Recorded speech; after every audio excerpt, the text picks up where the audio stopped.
Welcome to the Strategic Veteran on this wonderful 4th of July 2025, everybody. I'm your host, Adam Peters, and today is the 4th of July. While the rest of the country is firing up the grill, we're going to talk about a different kind of freedom, the kind you build when the uniform comes off and the mission isn't handed to you anymore. Picture this. After years of pushing through combat deployments, training the next generation of Marines, and maintaining a clear sense of mission, you return home and everything changes overnight. Charles Dame came back from war only to find an empty house and a new fight, single fatherhood, rebuilding from scratch, and staring down a whole new kind of uncertainty that no military handbook prepares you for. This was his real turning point, and it forced him to figure out what strength and service look like when the uniform comes off. Now, Charles leads from the front differently, channeling that same discipline and drive into building tools and communities that support veterans, first responders, and families who need help the most. He's blending AI with real-world grit, relentless in his mission to make sure none of us are left behind. So whether you're wrestling with your own identity after service or searching for a purpose beyond what you left behind, this is the episode for you. Let's get into it. Charles, brother, welcome to the show, man. What is up, brother? Good day and good deeds to you, man. Adam, I greatly appreciate this opportunity to kick it a little bit and talk about the things of not just myself, but that you are doing and veterans and AI and all the stuff we're going to get into today. So looking forward to this, brother. Thanks for having me on, man. Yeah, man, it's going to be a blast, dude. First question for everybody that comes on that's a veteran is, where did you grow up and what inspired you to join the Marine Corps? Oh, wow. Okay. All right. Fantastic. All right. So I started out in Chicago, just outside of Chicago, a little town called Naperville. It was an absolutely awesome street, man. It is the kind of place in America where the 4th of July really means something like a day like today. You know, we did the 4th of July up in Naperville. All the kids on the block came out and played. We all lit sparklers. Parents and everybody got hammered, had a great time. Everybody was smoking inside of the houses. You know what I mean? You know what I mean? Because nobody even knew it was bad for you. Kids were drinking out of garden hoses. But we left Maryland when I was about, or we left Chicago when I was about 11 or 12 and moved to Maryland. And Maryland's where I did most of my growing up, and then joined the Marine Corps out of Maryland. I had some issues with school, went to about 4 different high schools, ended up graduating from a high school up in Connecticut called St. Thomas More because the schools in Maryland were done with me. So, you know, I went to that school in Connecticut, came back from there, was about home for about 2 years, working, living at my parents' house, started catching a little crap. And finally, one day I was like, you know what? I'm going to show everybody. I'm going to go join the military. And I went to the recruiting office, and that was a no, and that was a no. And the Marine Corps was like, we would love to have you. Of course, right? So I came home and was like, Dad, I need my birth certificate. And he was like, what do you need your birth certificate for? And I was like, well, I've decided what I'm going to do. And my dad was a Army officer in the Korean War. And his face, I remember the look on his face, man, it just changed. He was like, he didn't want to give me my birth certificate. Like, he knew. And he's like, well, which branch did you join?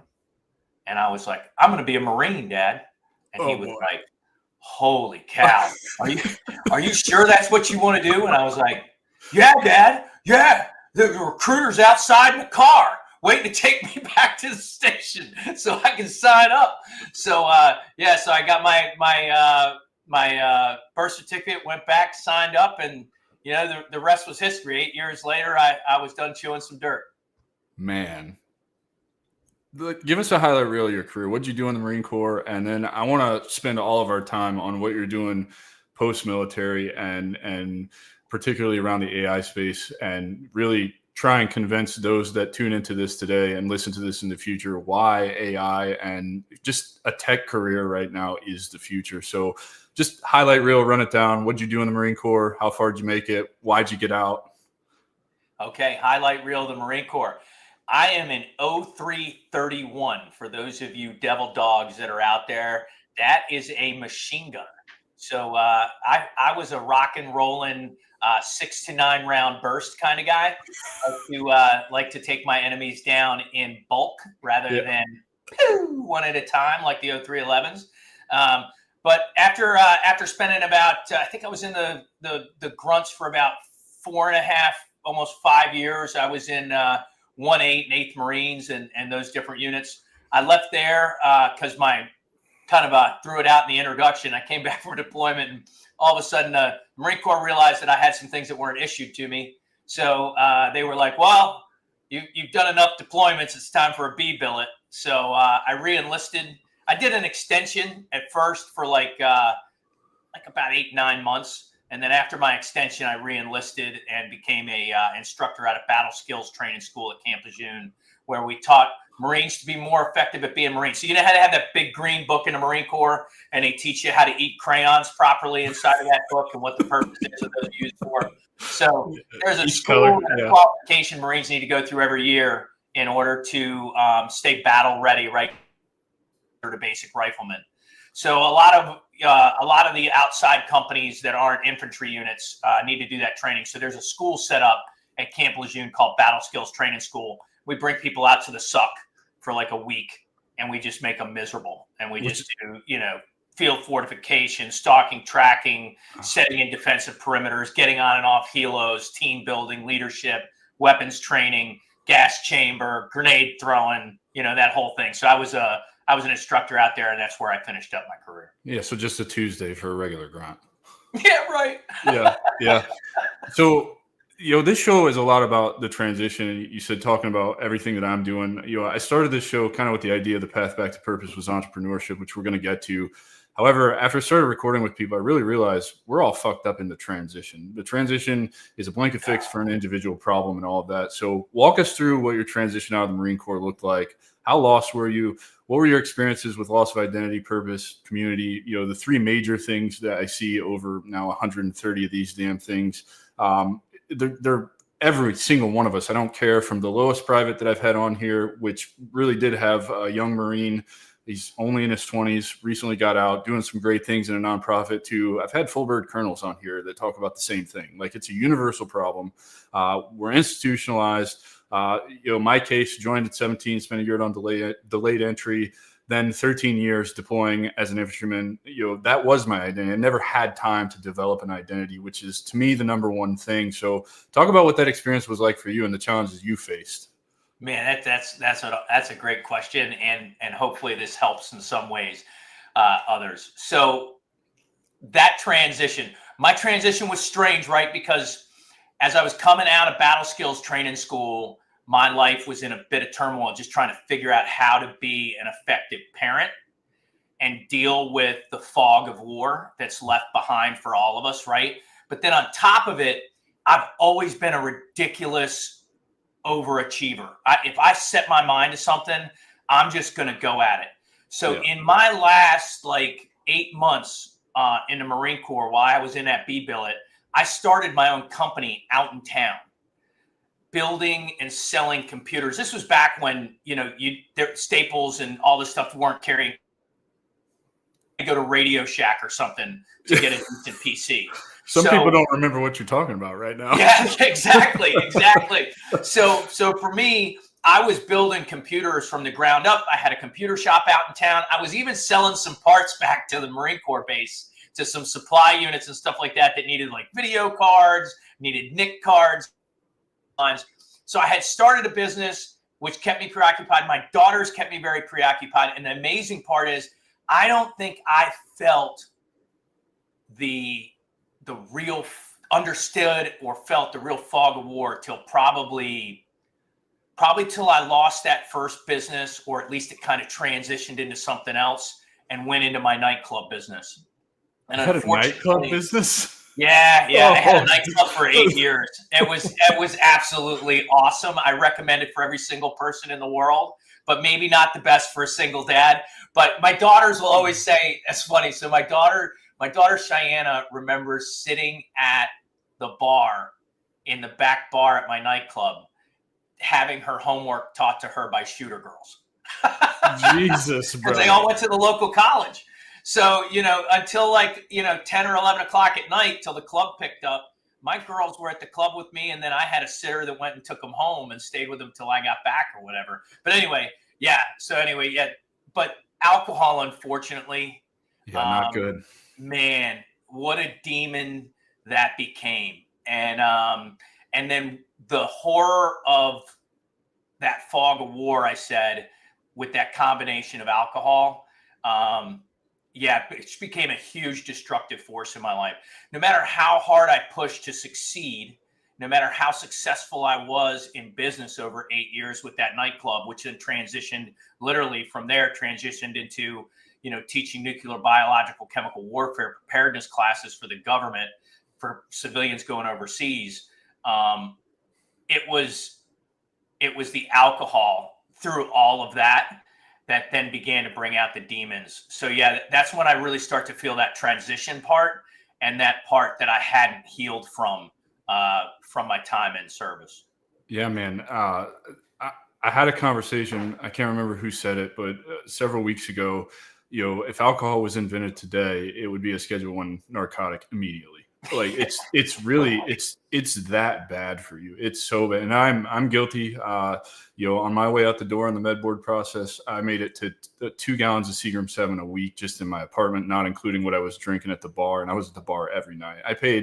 I probably paid that bar's mortgage off. You know what I'm saying? Like, and I look back at it and like, it's not a brag. It's like, man, I wasted a lot of my life being drunk, and, getting to the point where, I had a lot of civilian friends on the way out, which I don't know if that was a good or a bad thing. I distanced myself from the Army. I was bitter, but, one guy in particular, this is when I knew I had a problem, but still didn't do anything about it. There's two major events in my life where I knew I had a problem and didn't do anything about it. And the first one was, the same guy going out drinking with me every single night. We had all our spots around Lacey, Olympia, Washington that we would go to. And I show up to pick him up and he's like, dude, I cannot keep up. I can't go tonight. And I'm like, okay, fine. I'll just go by myself. I went to our regular Tuesday spot or whatever it was. And then the second time is I had come down here to Florida to visit my dad. And I had snuck some airplane bottles of alcohol with me because my dad quit drinking, I don't know, over 20 years ago. And, my dad's my hero, so I'm not going to disrespect him and his house. And I thought I was being sneaky. However, I know I wasn't being sneaky now to this day. As he's dropping me off at the airport, he's crying and gives me a hug and says, son, you need to stop drinking because you're killing yourself.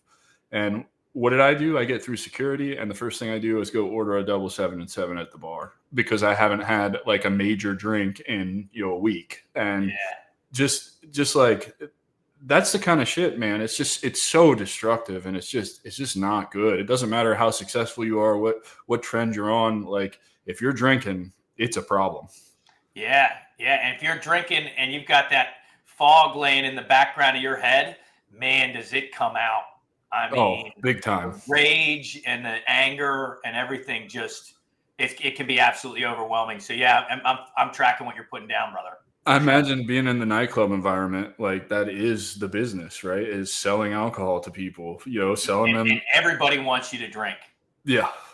So you can't avoid it. Begin to learn a tolerance. It was probably the single most destructive thing I can say. Alcohol throughout my life in business was the overconsumption of alcohol in a business environment where I should have been concentrating on my dollar bills. And instead, I went from concentrating on dollar bills to concentrating on the drink. And that, which is great in some ways, the women part, but it's not always the best combination when it deals with just alcohol and partying.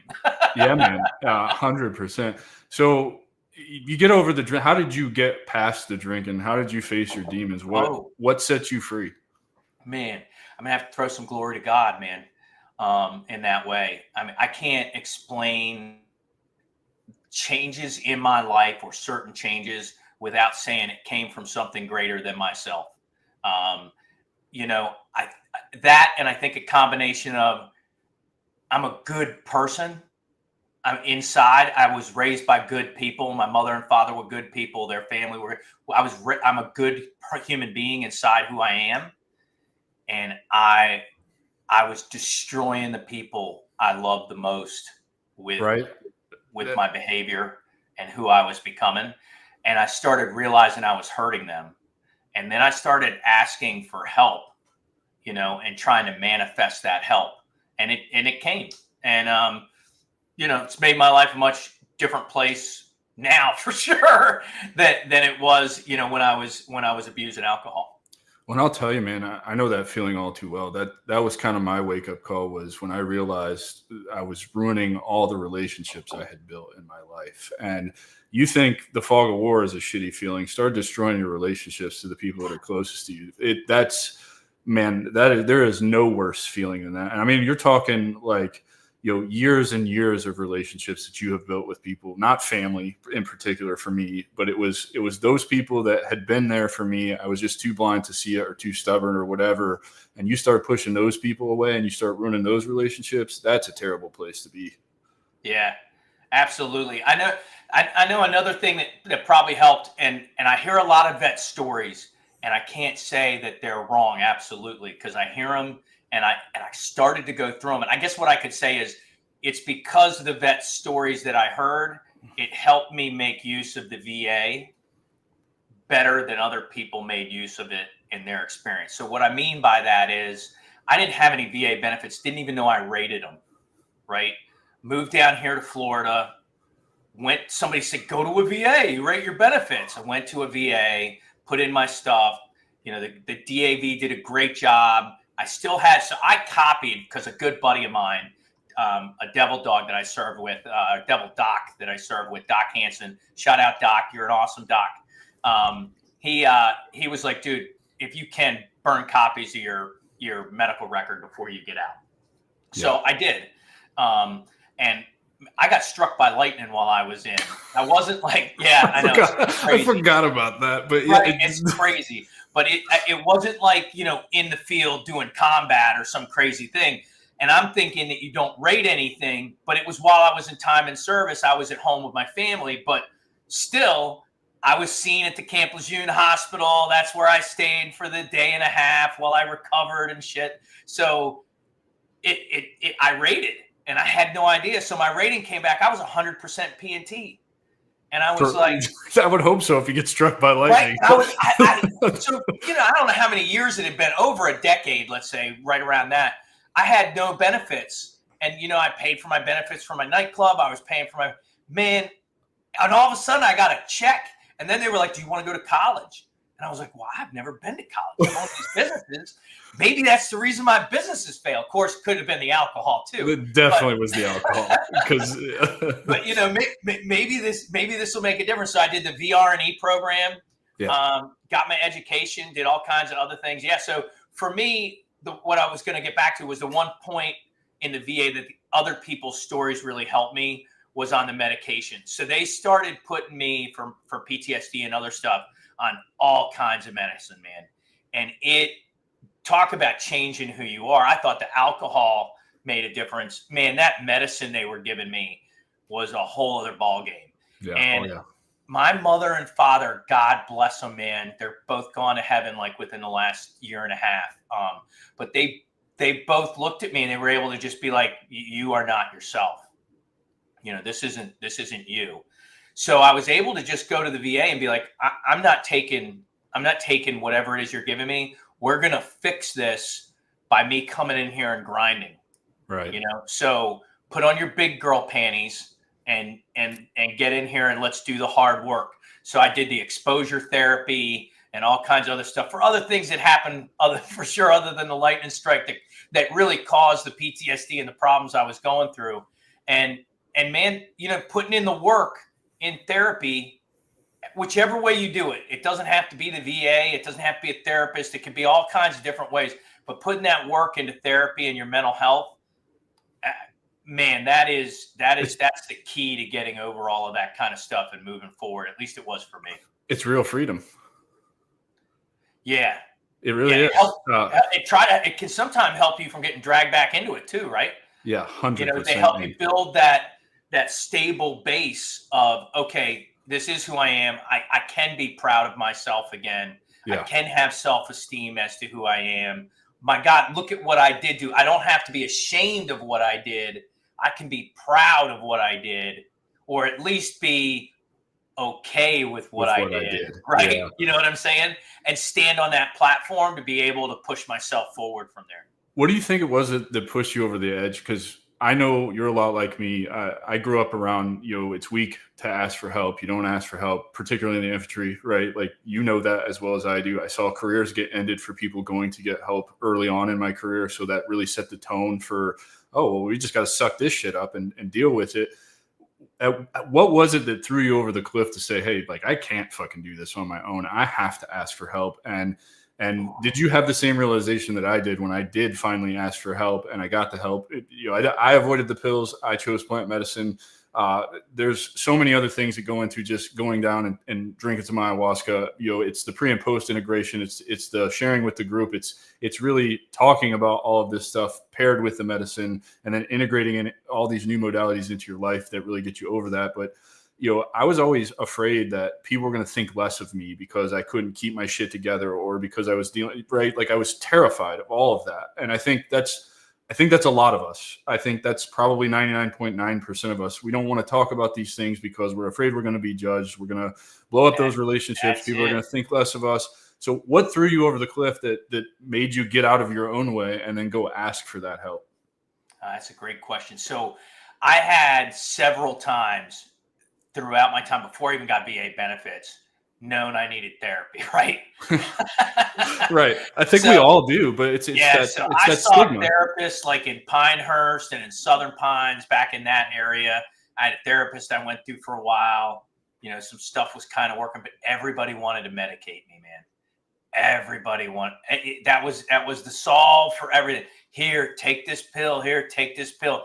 Nobody wanted to do the work till later on with the VA. But what threw me over the edge, man, I love my family. Like, my daughters, my granddaughter, my son, my wife, my mom, my dad, my sister, my nieces, my nephews, my cousins. I love my family.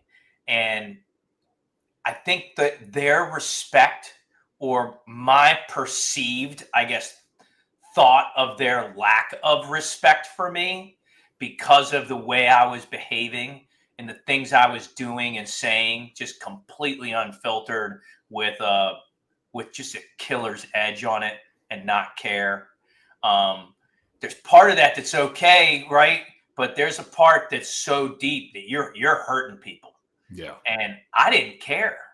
And I think it's my love for the faces that I saw sometimes and the pain I saw myself cause others that I was like, man, I love these other human beings. I love them so much. I can't even imagine hurting them for one more second. I got to fix me. Like, me is broken. Me need fixing. yeah, knuckle dragger speak right there. Well, and to your point, man, the age old adage, right? Hurt people hurt people. It's so much easier to hurt other people than it is to wallow and feel your own hurt and deal with it and face it. And look, I'm guilty of it. I'm guilty of it to this day. There are still things that I need to work out, and still things. It's an ongoing process for the rest of your life. It is not a one and done kind of thing. You don't just face it, move forward, and then, everything's hunky-dory. It takes work forever, right? Yeah. No, it's not over. You wake up in the morning from a bad dream, man, and it's hard to explain to the other people in your house why you're covered in sweat, why you can't get back to sleep, why you don't want to close your eyes again. Yeah. Right? People don't. I can't even tell you how many times my wife has looked at me and she's been like, I don't understand why you're just not going back to sleep. Just calm down. I'll rub your back. I mean, sweetest lady in the world. I'll rub your back. Everything's going to be fine. Trying to do everything she can. And I'm like, I don't want to close my eyes. Right. I don't want to go back to where I just was because it's too real. So I would rather just stay awake in reality. and deal with my demons with my eyes open. Yeah, I feel it. Enter We Do Good. So you go get yourself right, and dude, that was perfect timing. So because from a dream spawned we do good. So I started, man, I just got goosebumps. I started having these dreams and was waking up in sweats over and over again. And there was a dude in my dream. I had just found out maybe a year before the dream started that Elliot had passed in service just outside of Fallujah, right? So I started having these dreams, and he's in them. And, there's constantly like a Dame this and him making jokes and everybody laughing. And then we're having this horrible time in the dream again. And then there's Elliot, like, making everybody laugh and his big ass smiles on his face. There's always that one guy, like, man. There's always that one guy. Just said that. You know what I mean? And I keep waking up thinking about it. Well, I started trying to find his family. It was the beginning of COVID. And because I didn't know what was going on. I just knew I had to do something. So I was working with Edward Jones at the time, and I was going through their process, getting ready to open up an office here in Palm City. So I had taken my different tests and things along those lines, and was getting ready to go to St. Louis. And I went to a golf course over here near me locally called Hammock Creek. I've been having these dreams, and there was this golf tournament going on. I'm sitting there, and I love golf, man. I've loved golf since I was a kid, right? Got away from it a little bit in the Marine Corps, tried to play it at the rusting. Well, you know what? It's at least a golf course on a military base, but it's not the best golf course in the world at Camp Lejeune, that's for sure. No discredit to Camp Lejeune golf, because I love it, baby. Go Marine Corps. But yeah, so I was like, man, I need to help his family, right? I need to do something for them because he's gone. I'm going to do a golf tournament. So I talked to this great dude over at Hammock Creek Golf Club. It's a local spot here in a great course, a Jack Nicklaus spot. And I told him what I wanted to do. And he's like, man, it's the middle of COVID. And I'm like, yeah, I don't care. I'm going to do it. So either you're doing it with me. And he's like, hell yeah, I'll do it with you. I was like, all right, let's do it. So I put on this golf tournament, put it together, raised like $7,500. Hired a private investigator because I still couldn't find his family. Held the tournament, still didn't know where they were. Private investigator finds the family. I'm like, I'm flying to Tennessee. I give him a check. I come back and I look at my wife and I'm like, I'm done. I was like, I'm gonna do this. I don't know what exactly it's all gonna be, but I'm not gonna be an Edward Jones agent anymore. I'm going to help people. I'm gonna do good deeds. And my daughter, who is absolutely amazing, Leah, she helped me get things started. She came up with the slogan, "One good deed can change everything." She's a Coast Guard vet. My family's all military. So she helped me out when we got started, which was amazing. And yeah, we held the first tournament, and then that was it. Like, I gave them that check. My bug was bit, and I was like, I'm helping you guys for the rest of your life till you're 18, and then let's go. And so that's what I've just been doing. I love it, man. So what is the mission of We Do Good? To help veterans and first responders and single parents that are down on their luck and change their lives, man, through the goodness of one good deed, right? So we hold golf tournaments, fishing tournaments, other events, things along those lines. We raise money, find a Gold Star family, a Red Star family, Blue Star family. At this point, it's grown. And we bring them to an event. We celebrate their loved one. We have a great day about their loved one. And then we give them a big fat check and change their lives. So it's pretty cool. We've managed over the course of 5 years. We've done a total of, I think, about $350,000. We just did, with the help of an amazing guy, Mike Berger, golf instructor. This guy, Tim Meehan, had a tumor in his brain. And I think the dude's like 40, 41 years old, and just had the tumor removed. And we just raised, I think we gave him close to maybe $28,000, $29,000 total, to help him out. And it's just being able to do things like this. Man, I can't even explain it. It's just awesome. And the AI company got born. It's funny how this happens, right? All the things that are happening to me in life are born from the good deeds that I'm doing. 100%, man. All the opportunity I've created for myself has come through this podcast. Everything. Started the podcast, then got reached out to do the AI company that I do, which we've discussed at length, and then the plant medicine stuff, because plant medicine saved my life. Really believe that, and everything. I just keep getting more and more opportunity from just trying to tell stories like yours. My idea was, when I started this, I was losing buddies 3, 4, 5 a month by their own hand, right? You know that feeling. You know what it is to get a Facebook message from somebody you haven't talked to in a decade, or somebody texts you because they do have your phone number and say, hey, so and so killed himself last night. It's all the details I have, and then you go to these Facebook groups and you see people talking about, which I think the Facebook groups are the most toxic place on the fucking planet. I hate them. But you see people, oh, we've got to do something about this. We got to stop this. What are we going to do? And then nobody gets off their ass and does anything. And I just started thinking to myself, like, when I was at rock bottom, doom scrolling, watching nothing but YouTube and Netflix, if I could have seen people talking about what they went through, what they're thinking, what they're feeling on the other side of getting out, particularly, we're GWAT guys, but I think this spans, just all generations, even present, those that are getting out, all of these are problems. And I was like, if I just bring people on, and I thought, because, I started seeing a lot of vets, read a Military Times or a military.com article that said, after World War II, like 70-something% of small businesses in America were owned by veterans. After Vietnam, that fell to like 30%. For post 9/11 veterans, it was like 3.2%. It was ridiculously low.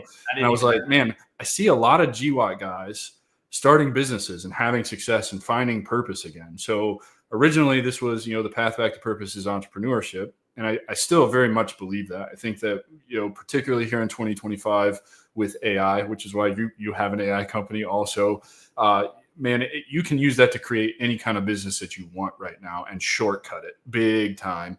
But when I started having the conversations, I really realized it's in the transition when we get out and how they're feeding us this priming narrative, like, hey, use your GI Bill of benefits, get a degree. You're a veteran. Everybody's going to want to hire you. Congratulations. You'll make 6 figures. That's what success looks like. And it's like, well, that's not fucking true at all. That's not how this works. I mean, I'm talking to veterans that have applied to 400, 700, 1,000 jobs, and they're getting the same response back. We're sorry, but we've chosen a more qualified candidate. It's like, what does that even mean? Like, who's more qualified? And they're forcing them into these certification programs and this, that, and the other. And it's like, did anybody ever stop to ask you what you want to do? And so, I created this podcast to just tell people's story, ask them, what their transition was like and what they're doing on the other side of that to find success and fulfillment. And it turns out like they're following their own path, really. They figured out who they are, what their identity is. They found a purpose in that. And now they're pursuing that and they're happy. Like, for example, I just started making money, not from this podcast, in 2 years, just started making money last month from the AI company. And I've been happier the last 2 years than probably my entire life. Yeah. You know? Yeah. And listen, man, you are doing good deeds with this podcast. Absolutely. Yeah, that's for sure. The effect that you're having on others. I have been, in the short time we've been kicking it, I have been absolutely amazed at the positive things that have happened. One, just from starting to talk to people that have already appeared on your podcast, but the people that in your community that have reached out to me just since you put up that there was an event going on and I was going to be on your podcast. I've already got a speaking engagement to speak to 1,700 transitioning veterans in August about AI and how to help use AI in their transition out of the service and stuff like that. Let me guess, Seven Eagle? Yeah, absolutely. Yeah. It's Jordy, right? Yeah, Jordy Kern. Absolutely great dude. Got a chance to kick it with him too. And that connection wouldn't happen if it hadn't been for you. So, thank you for that. Thank you for what you're doing. And there's a lot vets can learn if they go through and listen to your cast about what it's like to transition and take advantage of what you hear other people telling you. Most of us are going to walk through our own fires, no matter what someone tells us. Just because of the personalities we got to walk through the flame. And when we're done getting burned to the point where we're crispy, and I just learned this the other day. I used to call the chicken wings that I get when I ask for them to be extra crispy. She goes, "You mean floaters?" And I was like, "Oh, what's a floater?" She's like, "They're so crispy, the chicken floats to the top." I was like, "That's exactly what I want for a chicken wing. And that's exactly what has to happen to us." Right. for us sometimes to make a change. We got to burn. Well, see, so hopefully the podcast keeps some people from burning. Well, I love the point that you're making, because had you not told me that, I would have never known that, right? And that's kind of the really cool part about this is I'll never know the true reach of what I'm doing here. Like, all I know is what I can see, the DMs that I get, the engagement that I get on a post, which I'm not here for vanity metrics. I'm not here for viral posts or anything like that. I'm just here to be the guy I didn't have, because I didn't have somebody like me to tell me how it really is. Like, I can handle it. I was an infantry guy. We were all in the military. Shoot me fucking straight. Just tell me how it's going to be, because it's not how they're making it sound in a TAP class or a ACAP class or whatever the fuck the other branches call their transition program. And it's like, you don't need to lie to me. I can handle it. I went to combat 4 times. I was an infantry guy. I got yelled at and smoked and everything else, and got in trouble. And I've been around the block. Like, I'm tough. I'll figure it out. But like, actually prepare me. Don't like coddle me and sell me a dream that's absolutely not true. Yeah, I can't agree with you more. I can tell you too that AI, right? Since we're on that subject, what a tool AI can be for vets transitioning, and not just vets transitioning. Look, to all veterans that are out there right now, if you're listening to this podcast, if you aren't using AI, you're wrong. Have AI in your life, having it help support you, using language models, using agent type AI. Agentic AI. Agentic AI is kind of a bullshit term. So people hear chatbot, right? Yeah. Everybody's familiar with a chatbot. Well, agentic AI is a chatbot that's really using the language model and machine learning in order to affect the outcome of information that it gives you. So if you go out there and you use the right language models, which would be like a chat GPT, and you learn how to create your own GPTs, or look for GPTs that are out there already created that allow you access to them, that have been built with some of that machine learning model, you can open up doors for yourself that, and just with our drive and our ethics and the way we do things, you could just open up doors with AI that you can't get anywhere else. Absolutely. Well, and to your point on the mental health side of things, look, I just opened a chat and I need a therapy session. Like, I know that this is an uncomfortable topic for people. You don't want to have a conversation with a large language model or a robot or however you want to look at it. But let's realize that these large language models are basically trained on all the information from human history. So they know more than you do, more than you're ever going to know. And they know more than the therapist you're going to go see. 100%. And in fact, to prove my point, there was an article that came out, I want to say either last week or the week before, that says large language models, once you've been using them for a while, understand your emotions better than anybody does. It's incredible what's happening. That may be scary for some. I'm on the good side of AI. I don't think AI is going to turn into the Terminator and Skynet and all of that. I really do believe, there's always going to be a place for humans to leverage it as a tool. But I'm telling you, man, if you're going through some shit and you're worried about the embarrassment of having to go sit on a couch and talk to a therapist, complete stranger, leverage the large language model. Just dump everything that you're thinking and feeling in there and see what it comes back with and see how it can help you. Because I promise you, it's pretty powerful. Oh, it's absolutely amazing. I built out a small GPT to help myself with my own mental health. So I have my own little GPT that I can go to, that I've told my story to. And then what I've done is upload my story. And a small way would be looking at it is machine learning, but on a very basic level, which is it's so in chat GPT, when you're creating a GPT, there's something called a knowledge base inside of there. Yep. And inside of that knowledge base, you can upload up to 20 different PDFs or files or things along those lines. And that way it will remember that knowledge and it will keep it for you. It will translate it and it will help interject that into whatever you're working with inside of the language model, right? Which is the chat when you're communicating with it. So I can tell you that little therapist I created for my own self inside of there, that I wrote my own story, uploaded it in PDF, and I was just I was just double dog dirty in that PDF, and if I go to it and ask it for help or tell them where I'm at, it will give me some great ideas, some great thought processes, and it makes a real difference. So let me ask you, were you able to learn some things about yourself that you didn't know, or that you maybe had an inkling of but couldn't quite put your finger on, like exactly what it was? Because that's definitely what's happened for me. Yeah, AI has helped me transition to that, and especially that little therapist thing I created for myself.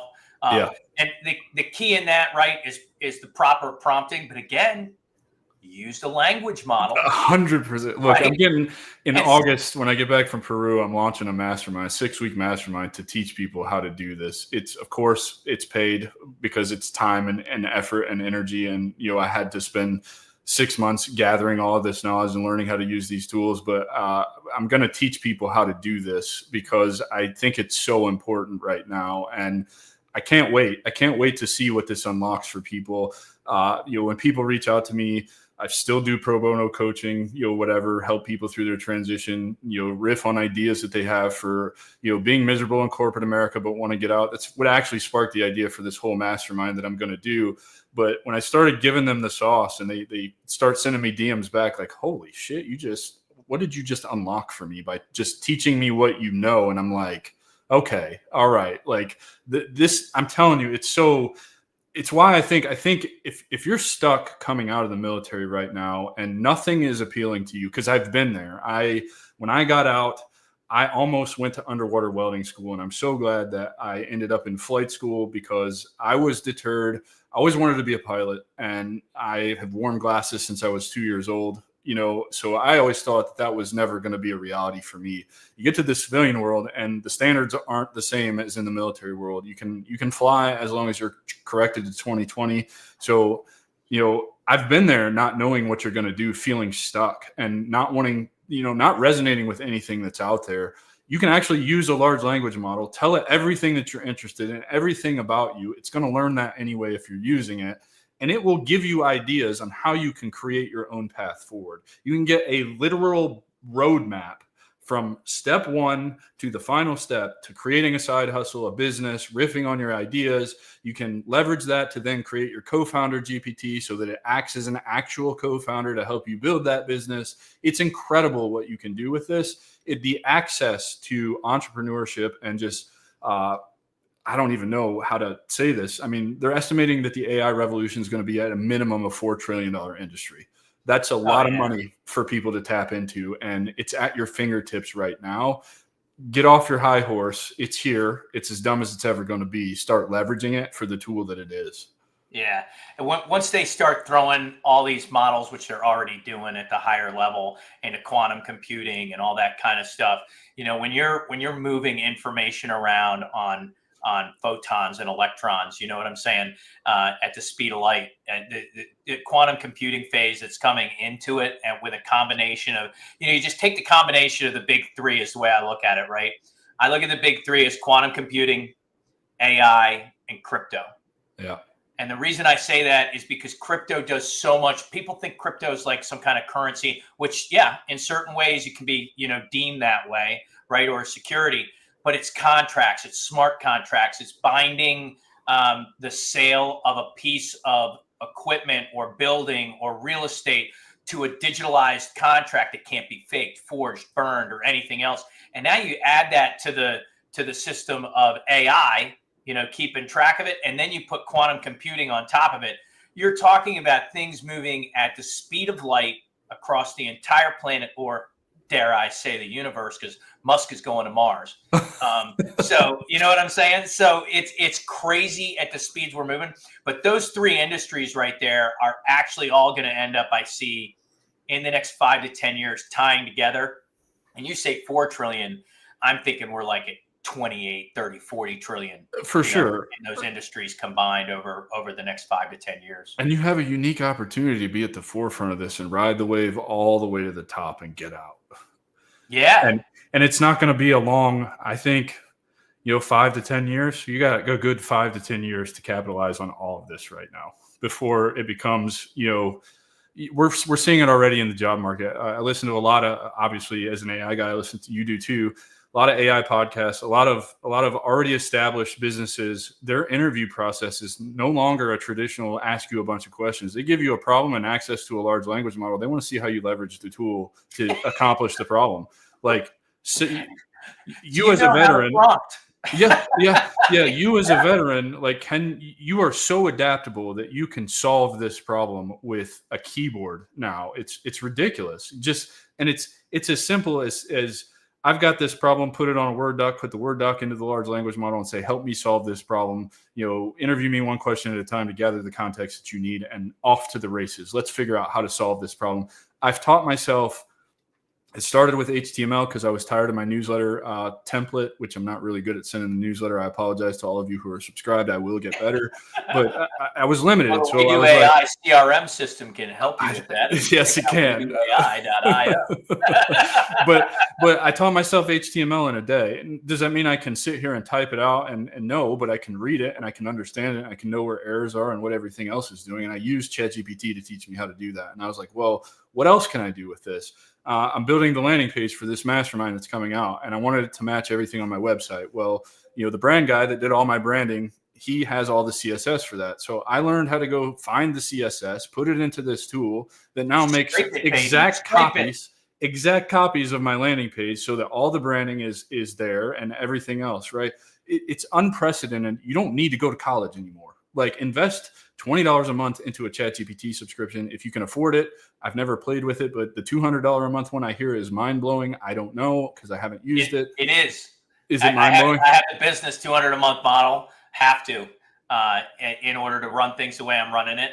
And yeah, it makes a huge difference. Plus, you can capitalize on your GPTs, right? So my example would be I have a client. The client wants to do certain things. Let's say in the home healthcare business, right? And they're selling their home healthcare business, but they need to get answers to questions and they need a language model they can use.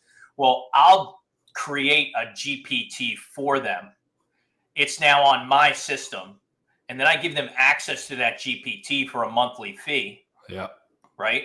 But their GPT is built out completely on their business. So all the information about their business, everything they need has been categorized, put inside of the knowledge base. One of the most important things I can say on this, and this is just an insider tip kind of thing, if you're starting to mess around with this and build out, GPTs, language models, things along these lines, make sure that you think about not only what you want it to do, which is super important, but you got to know what you don't want it to do. And I can't tell you how many people I run into that I look inside of their code or things that they're doing later on, and I look inside and I go, where's your off ramp? Where's your prompts to tell it not to look at this, to not look at that, because it doesn't have anything to do with what you do, and it's going to look at that because you generalized it over here. You need to be specific about what not to. But anyway, so that's a little off in a different direction, but that's a good piece of advice for those of you that are out there doing it. It's true. And it's the problem, right? Like I see it all the time. People open up the language model, they type a sentence and they're like, why am I not getting back what I want to get back? It's like, because there's a lot of steps that you have to go through in order to get what you want out of it. It's not a magic pill, if you will.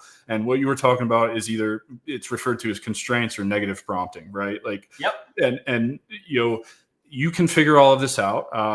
And I highly recommend, give you some sauce here. When you get into the large language model in the $20 version, you can't do it on the free version. You will see system settings, and this is the set of rules that you want it to follow. If you have no idea how to fill this out, take a screenshot of those boxes, upload it into the language model itself, and say, hey, help me build out these system rules for you.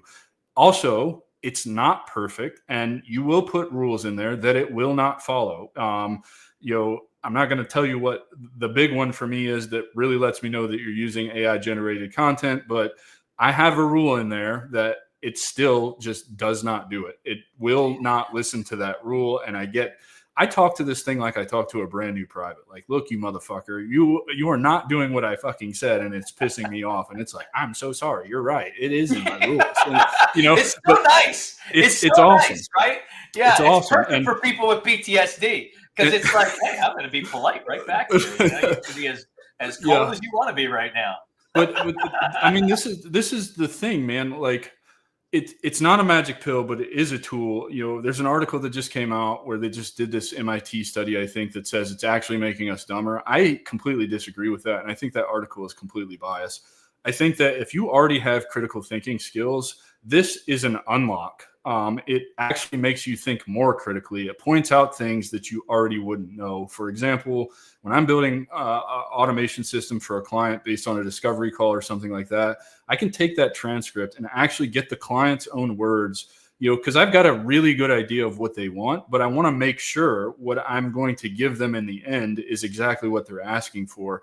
And so now I know, it'll come back with a thing, right? And it'll be like, you should do X, Y, Z. And I'm like, that doesn't make any sense. That's the hard way to do it. Why wouldn't I do A, B, C instead? And it's like, oh, you're right. I overlooked this. And now you're understanding what its thought process was. And you're seeing that you've developed a better thought process. So now you can go back and change those rules that you give it so that it gives you better outputs. You know what I'm saying? Like, yeah, absolutely.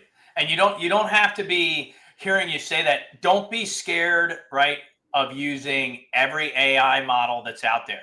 Like, I know I'm throwing around Chat GPT, but I can tell you right now, with what you're talking about, how many people use Google Meet, right? Yep. If you're on a Google Meet and you're not transcribing that and throwing it into Gemini and letting Gemini take your notes and then letting Gemini know what you're supposed to do inside of your business, you're killing yourself.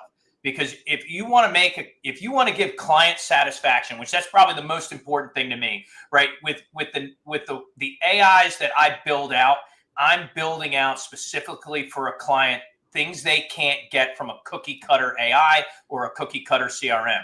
I'm going to build it out exactly to your business. And the only way I can do that is with proper knowledge of your business and what you want.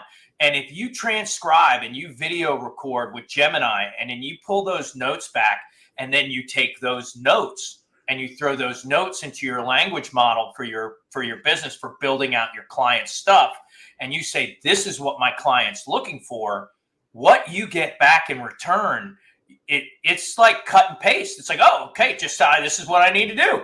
Let me just do this and look at what their site looks like. Look at how their workflows come out. Look at the automation. Oh, wow, I need these emails should sound like this instead of like that. I should do X amount of follow-up emails instead of 2. They should go out every 3 days instead of every 1 day, or every month. It's what you can get by using and leveraging all of the AI that's out there, and it's already in everything. It's in everything. Everywhere you look, there is a button somewhere for you to click, where if you click it, you get that transcription, and that is what a language model needs. It just needs the data, the information to produce on the way you've set it up to produce. 100%. So, yeah, absolutely. To your point, what you're saying about taking those notes is, that's the key to good business in today's world. Anybody in business that's not doing that, everybody that is going to leave you in the dust. Big time. I truly believe you won't have a business by the end of the year. You'll just be so far behind that you cannot catch up, or your competition is going to, as Kevin O'Leary likes to say, squash you like the cockroach that you are. How are they making sure that every T is crossed and every I is dotted for this client? Well, I'm not. Right. Well, and to your point, use all the language models. I use primarily ChatGPT for most things, but I have Claude, I have Perplexity, and I have Gemini. Gemini, their AI studio is incredible. If you want to learn something, you can share your screen with it and have a conversation with it, and it will teach you whatever you're trying to learn on that screen. Incredible what you can do with it. I played with Grok early on. I haven't played with Grok in a couple of months. I should probably go back to Grok and check out XAI and see what they've got going on, because I hear really good things about it. But I don't know, $100 a month for 5 major AI platforms is kind of worth it to me to see what you can get out of it. I really do believe that. Absolutely. And what you brought up XAI, I was going to say DARPA had a really good program for vets, with the XAI models for helping transition them out of the military. So for those of you that are out there that are transitioning, just, Google DARPA XAI military transition, and you'll have some cool stuff come up that'll give you some opportunities through that to help you through your transition period. I love especially with things like converting like MOS like Yeah. your MOS into how does that translate into civilian world? Now, I know for 0331s and 11 Bravos and, us ditch diggers and stuff like that, it's a little different. It's right? not though, because there's a It guy. still pulls up a whole set of things that you are like, oh, Look, I wouldn't have thought I was capable of that job. But according to this, it's given me the exact layout of how I fit into that role perfectly. That's right. I am a leader. I am a team builder. I am capable of operating in squads and in small units and heading to the front of the pack. So, yeah, it's pretty cool. Well, and most people listening to this, they probably already know about Best Military Resume that was founded by Brad Tachi. He built it. It runs on these AI platforms. So that's what is happening. He just customized it so that it understands all the MOSs and how to translate your skills. You guys are already using. What was the name of it again? Because I want to make sure that I give that to people in the future, especially if the dude's already, once they've made the wagon wheel. Yeah, it's called Best Military Resume, and Brad Tachi. He's on LinkedIn. I'll connect you with him after this. But awesome. That's just it. Like, you guys think that the AI is like this new thing. It's new to consumers. You've been using it since the iPhone came out, since Siri came out. That's AI. You've got an Amazon Alexa. That's AI. Watson. Watson. How long has Watson been around? That is the OG. So look, man, get on board. Like, don't be afraid of it. And I think you're going to be pleasantly surprised at what it unlocks for you.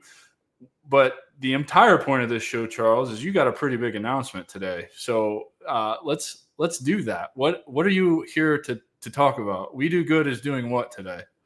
So the next thing we have going on is over. We do it over kind of like the 9/11 timeframe. We have a huge fishing tournament coming out, and that's out of Fort Pierce. That's out of Vero Beach all the way down to Jupiter. And you go out of any inlet. You can go to wedogood.org, click the Heroes for Habitat button. This is a super cool program that we started, right? So we've partnered with the Angler Action Foundation, which is awesome. Sea and Shorelines are our corporate sponsor, which is awesome. What they do is they plant seagrass, right, out into these waterways where we have just a total degradation of water quality and everything else. It helps with the manatees. It helps with the water quality. It makes things better. But what we're getting ready to do at We Do Good is we're getting ready to take vets out on boats, throw them in the water, plant some seagrass, do some awesome fishing, then come back, eat real nice barbecues off the side of the land, and have spent a great day out on the water, building camaraderie, working through those little issues that we all have and everything else, and letting the sea and the waves and the fun kind of take all that stuff away. So that's what we've got coming up here real soon. And then tonight, personally at home, I have got the absolute best fireworks display going on in the entire neighborhood. And all my neighbors are coming over, and it's Florida, baby. So I am rocking in some mortars. I'm having a good time. I am celebrating this day above and beyond everything else because, God, I love this country, brother. You are so terrible at self-promotion. You're so terrible at it. You're here to announce the launch of the We Do Good podcast. Oh, Jesus, dude. Just like a friggin' Marine.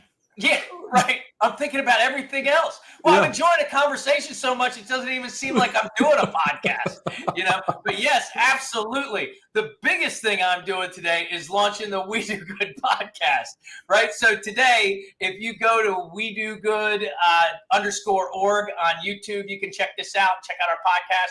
3 just launched today. You're going to check out some of our shorts at We Do Good Podcast on Facebook, We Do Good Podcast on Instagram. Come check us out, see what we're doing, see what I've got going on. I'm talking to veterans, first responders about their journey through life. And really the big thing that makes We Do Good everything is that we believe that one good deed can change everything for those of us in our situations. So this podcast is going to bring those good deeds to the forefront. I love it, brother. And I don't know, maybe premature, but we had a conversation a couple of weeks ago to put this on, and I went to We Do Good's website and I filled out the form because so many of you have been begging me to do some kind of event. So hopefully this fall, Charles and I will be doing golf. Golf is what we decided on. We're going to do a golf tournament, brother. Absolutely. Yeah. Up in your area, we're going to raise some money and help some Gold Star families up there. Yeah, so for all of you that have been begging me to do some kind of in-person live event, you're going to get your chance this fall. Charles and I are going to work out the details probably as soon as I get back from Peru and get that planned and start promoting that. So really would like to see as many people come out for that. Definitely going to give a fat check to a veteran in need here in the Palm Bay area, which I think is going to be amazing. I'll probably cry like a little baby because I don't know, it just feels so good to help people who need it. Nothing like it, man. Charles, thank you so much for being here, man. Thank you for doing this conversation with me. I want to do this again. We should do this more often because this is fun. Absolutely. You need to come on my podcast. Let's do it. Would you say in? Cool. You sit in.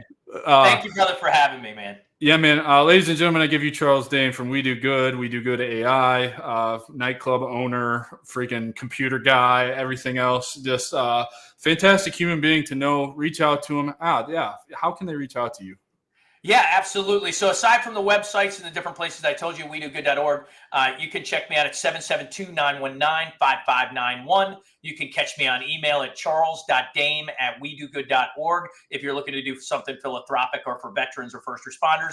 And if you need some help with your AI, you want to check me out at charles@wedoai.io and shoot me an email, whatever, and let's kick it.